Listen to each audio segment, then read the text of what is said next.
Quelqu'un qui va lire sans comprendre, il va aller beaucoup prier, il va dire prier sans cesse, je prie beaucoup, mais il ne va pas arranger son caractère. Il aura zéro fruit de l'esprit et il va espérer qu'il sera exaucé. Et comme il ne sera pas exaucé, il pensera que cette parole ne dit pas la vérité.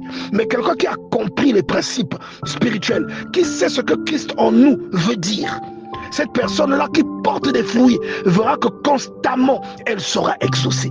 Et ce qu'elle va demander à Dieu, Dieu le lui accordera toujours. Pourquoi? Parce qu'elle aura des prières puissantes. Pas parce qu'elle crie lorsqu'elle prie, pas parce qu'elle prie beaucoup, pas parce que c'est un prieur fou, mais parce que c'est un fou de la prière.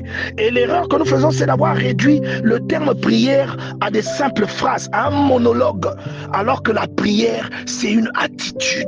Est-ce que vous comprenez ça? Ce n'est pas votre prière qui fait qu'on vous exauce, mais c'est votre caractère. Ce sont les fruits que vous portez. C'est celui que vous avez accepté. C'est est-ce que Christ vit vraiment en vous? C'est ça, bien-aimé, qui fait que quelqu'un soit exaucé. C'est ça qui fait que quelqu'un soit... C'est pas parce que vous priez mal, ou vous priez dans un langage que Dieu ne comprend pas. Dieu comprend toutes les langues. Mais Dieu vous exauce, non parce que vous priez longtemps, non parce que vous priez beaucoup, mais parce que vous comprenez déjà la prière, ce que c'est, et aussi parce que vous priez tel que Dieu souhaite que vous priez.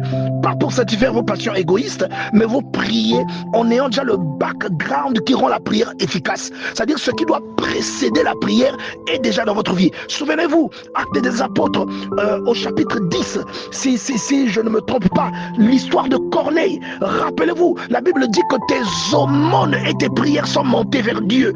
Est-ce que vous comprenez? Il y a des choses que vous pouvez pratiquer qui prient. Il y a des choses que vous faites pas ça avec la bouche, mais la chose là prie. Et ça devient une prière efficace. On dit que l'ange de Dieu a visité Corneille, a parlé à Corneille de la part de Dieu pour qu'il reçoive le salut. Pourquoi?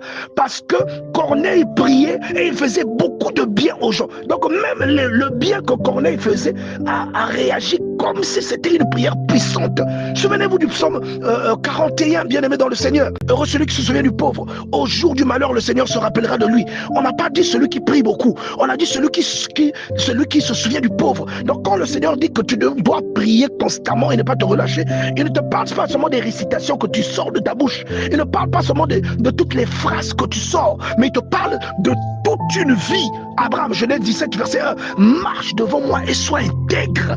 Ça faisait 24 ans, bien aimé, qu'Abraham attendait son enfant. Dieu lui a dit, sois intègre. Dès qu'Abraham est devenu intègre, Dieu a exaucé sa prière. Il l'a visité, Genèse 18, et il lui a donné un enfant l'année qui a suivi. C'est-à-dire, il faut que même celui qui écoute les prières, tu dois le saouler. Tellement tu vas le harceler.